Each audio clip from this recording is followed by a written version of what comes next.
green ship over there, that is where the Red Path Sugar Factory is. So it's directly behind the boat, right where the Canadian flag is. The Red Path Sugar Factory does supply about 300 tons of sugar every day from there. They import it from the Caribbean. So those big green cargo ships do come in. They're either offloading raw sugar or putting on the processed sugar. So if you had a tea or coffee from Tim Hortons or McDonald's around Canada within the last couple of days with sugar in it, that's where your sugar is coming from. We do have a plane coming in for landing. Hopefully it flies relatively close to us. It's quite exciting. We also have a great view of the Rogers Centre. The Rogers Centre was formerly known as the Sky Dome until Rogers Media bought them out. It does have the world's first fully retractable motorized roof sitting on top of it.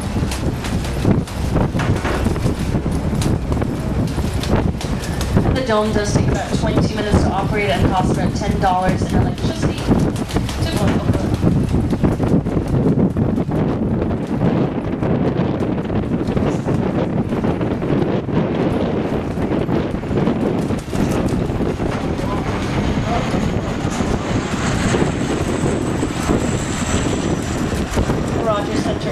Our Toronto Blue Jays, which is our baseball team, and the Argos, which is our football team.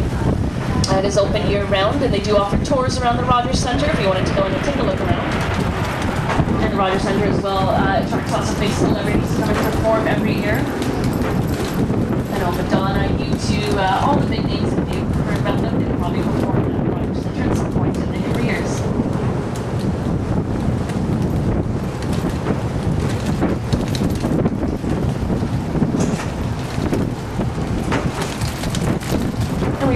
The Toronto Billy Bishop City Airport. This is not our international airport, as some of you may know. Pearson is, which is further out of town.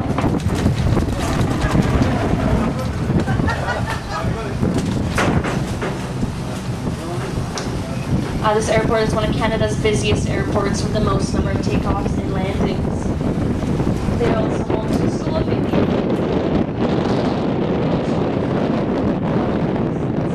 Get across to catch your flight. The two main airlines that do operate here are Porter Airways and Air Canada, and the flights only go around Canada and down to the US. They are smaller commuter flights.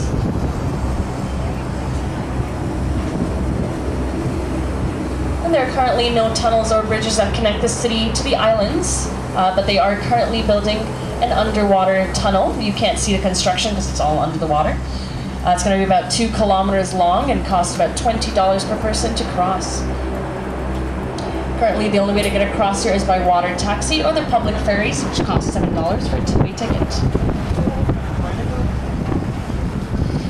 There also used to be a baseball stadium where the airport is, and if you're into baseball, it is where Babe Ruth hit his first home run right into the waters here of Lake Ontario. The ball was never found. Although if you do go onto eBay, you can probably see somebody trying to sell off a baseball that they claim is Babe Ruth's, but it's not. It's just some dirty ball they found here floating in the lake. So we are now officially entering the Toronto Islands at Hanlan's Point. This is the westernmost ferry dock. And the red tugboat there you can see on the right-hand side is Ned Hanlan's tugboat. There's also a statue of him located right next to the tugboat. Ned Hanlan and his family were one of the first families to come settle out here on the Toronto Islands. And he was also a champion at scullying. Scullying is like rowing, but it's done with 1 oar instead of 2 oars. And he only lost at about 5 of the 300 races that he did compete in. So when he passed away in 1908 from pneumonia, they did dedicate this whole point here in honor of him and his family. You can also notice 2 swans floating over there, kind of in front of Ned Hanlan's tugboat. Swans, if you didn't know, mate for life. So it's a happy couple of swans always up here in this area. Swans can also die from heartbreak should their partner decide to leave them or pass away. And if you're wondering how swans manage to stay together forever, it's because they are mute, they don't talk.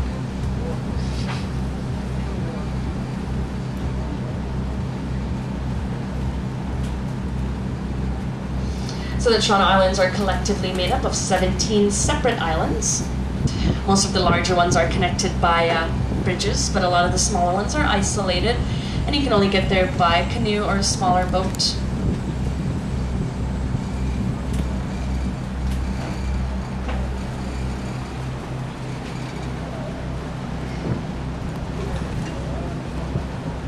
Coming up on the left-hand side, we have the Island Yacht Club. It's one of 3 yacht clubs located out here at the Toronto Islands. They say it's one of the least expensive ones to come and dock your boat at. It is the newest yacht club. They also have a yacht school, so if you're looking to learn how to drive a yacht, you can come out here and do that. They have it for youth and adults. This clubhouse was unfortunately burned down a couple of times, most recently in 2004. And so this new clubhouse was just constructed in 2006.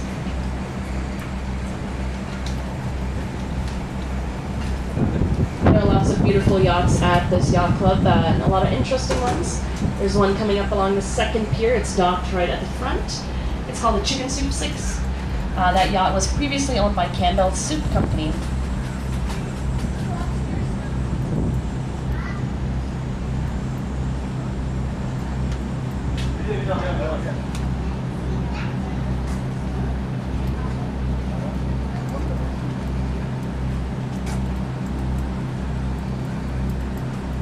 There are lots of different attractions out here at the islands. One of the most popular ones during the summer months is Centerville Amusement Park.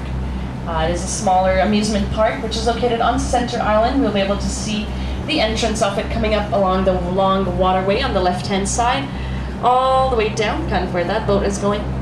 We'll be able to see a bridge with a few Canadian flags. So Centerville Amusement Park does have small roller coasters, cable cars, petting zoo, farm, and they also have great restaurants to sit back and relax.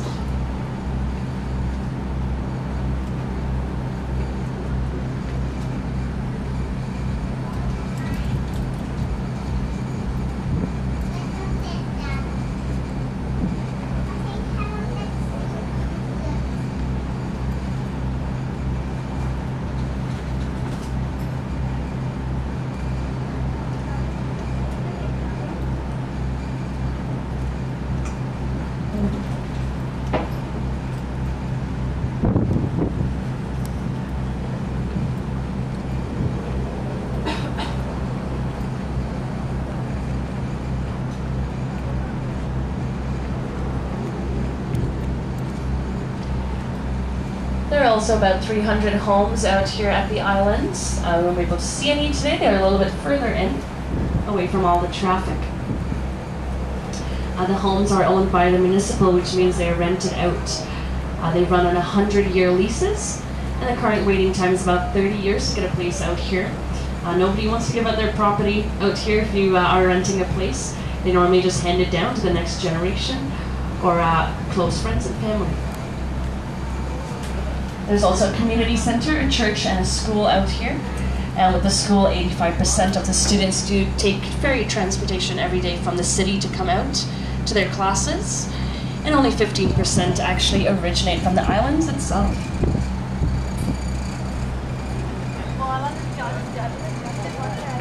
If you notice on the right-hand side, there are a few boats docked there today. That is a public docking area. Some of the cheapest rates here in Ontario, it's $1.75 per foot off your boat.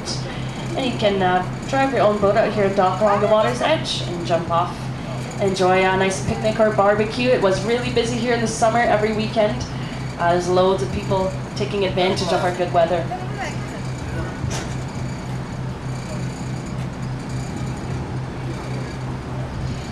And on the left-hand side, you'll notice not too much of human activity.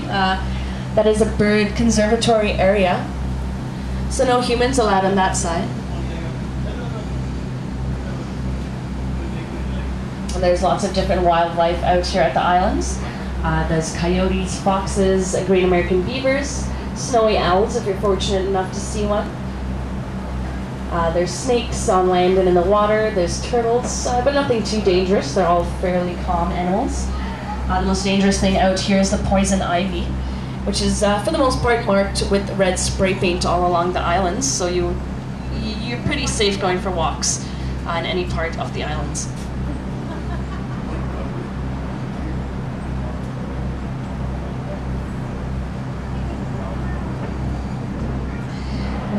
On the right-hand side, you'll be able to see a fence leading up to a signpost, which is where one of several swimming beaches is on the Toronto Islands. You won't be able to see the beach because it is beyond all the trees there.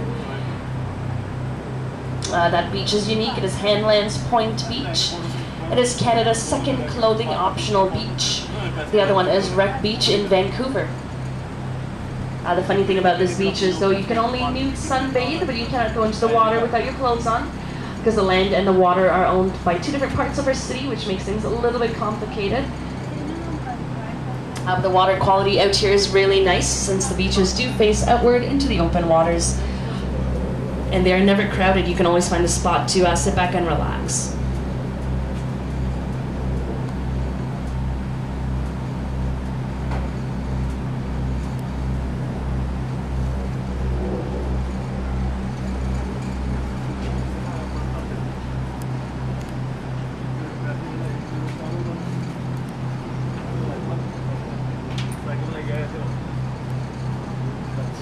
This area we are just about to be entering is called the Lighthouse Pond. For very obvious reasons. You'll be able to figure out why in a couple of minutes.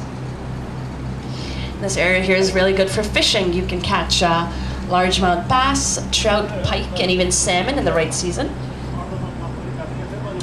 as well as lots of other smaller fish. You do need a license to fish out here, but you can obtain one easily in the city at the Canadian Tire near the Eaton Centre if you're interested. And there are lots of public fire pits and barbecues. So if you're lucky enough to catch your own dinner, you can cook it right out here.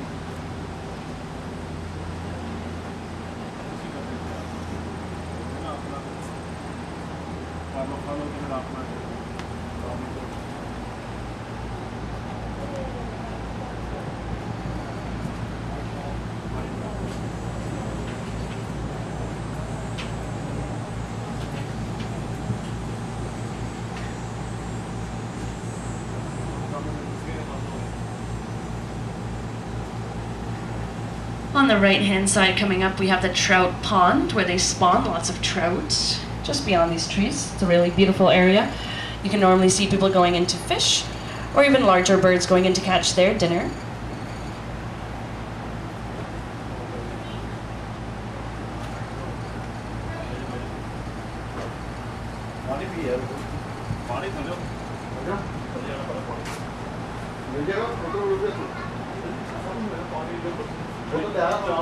On a nice sunny day like today, it is absolutely beautiful out here. Never gets old. I see it about 5 times a day. Always good.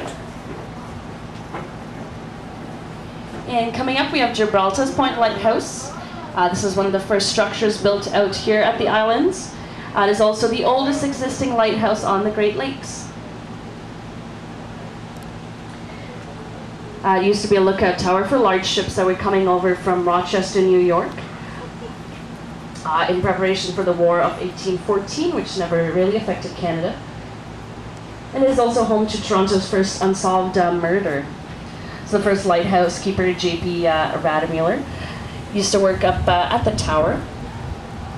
And the soldiers believed that he used to sell moonshine. So one day these soldiers came up to him and they were picking up some whiskey. And it was winter, so they did notice as they left that their whiskey was freezing over, which means he was adding water to it. And they weren't too happy with him, so they did chase him to the top of the tower in their drunken rage, and they murdered him. They wanted to hide the body parts, so they did chop him up, and they buried him somewhere at the back there of the islands. They only ever found his jawbone, so the 2 soldiers were never charged with the murder. So after about the 3rd lighthouse keeper, they did decommission it, and they said it's haunted and all that stuff. It is a true story. It's one of Toronto's famous murder ghost stories. We also passed the island water treatment plant on the right-hand side, which supplies 20% of all the water that is used in Toronto. So what they do is they take the raw water here from the lake, they clean it, they disinfect it, and they pump it back out into our city for us to drink.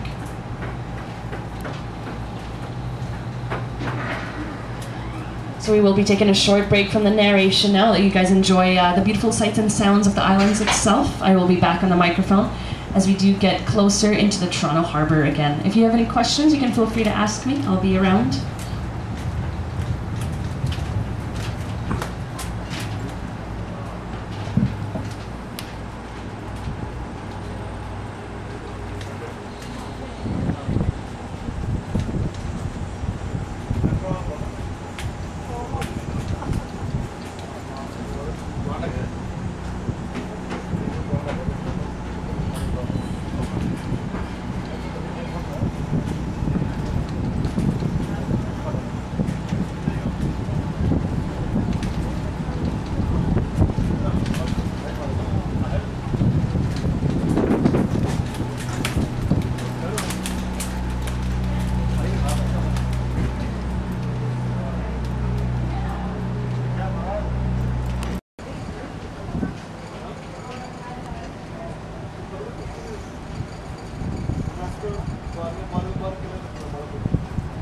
Look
at बहुत दिल्ली में